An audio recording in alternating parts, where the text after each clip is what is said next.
J'ai codé un bot qui joue au jeu du dinosaure tout seul en local, qui est probablement plus fort que toi et qui est surtout super simple et super intéressant à coder. On va voir ça tout de suite ensemble dans la suite de la vidéo. Pour ceux qui vivent dans une grotte ou qui ont jamais coupé la Wi-Fi, le Dinochrome, c'est un mini-jeu qui est caché dans Google Chrome. Il apparaît uniquement quand on n'a pas de réseau, je pense que tout le monde y a déjà joué.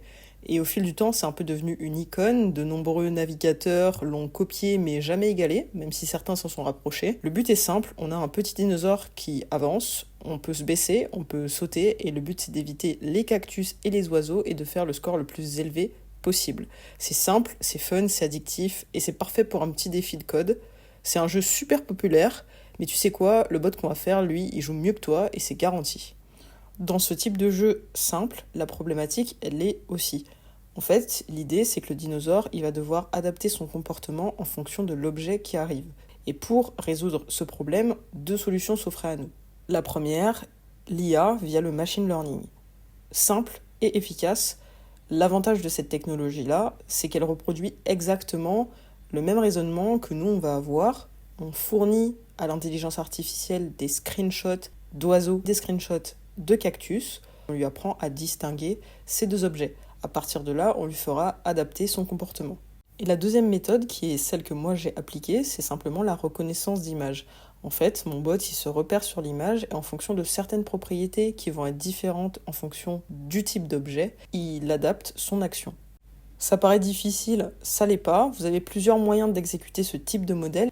Il faut juste repérer des différences entre les cactus et les oiseaux. Vous pouvez vous baser sur la verticalité et la hauteur de vol. Le problème, c'est qu'il y a des oiseaux qui volent très très bas et des cactus qui sont très grands.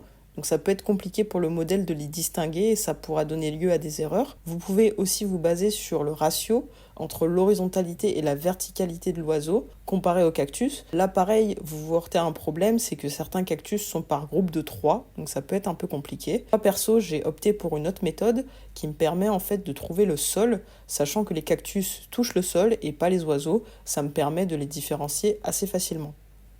Pour réaliser le projet, j'ai utilisé Python avec quelques bibliothèques comme Pil qui me permet de capturer mon écran et de faire fonctionner mon bot. À savoir que quand vous utilisez une technologie pareille, il vaut mieux connaître les dimensions de votre écran, ça peut varier d'une personne à l'autre. Pour améliorer ce projet, on aurait pu faire pas mal de petites choses. Je ne l'ai pas montré en vidéo, mais moi j'avais un petit onglet Python qui me montrait l'obstacle avant qu'il soit sauté. Donc si c'était un cactus ou un oiseau, ça me permettait de voir si le bot marchait correctement et confondait pas les deux types d'objets. On aurait pu aussi utiliser du machine learning, comme je l'ai dit en début de vidéo. Ça aurait été plus complet, mais moins intéressant et plus long. Donc j'ai préféré mettre ça de côté.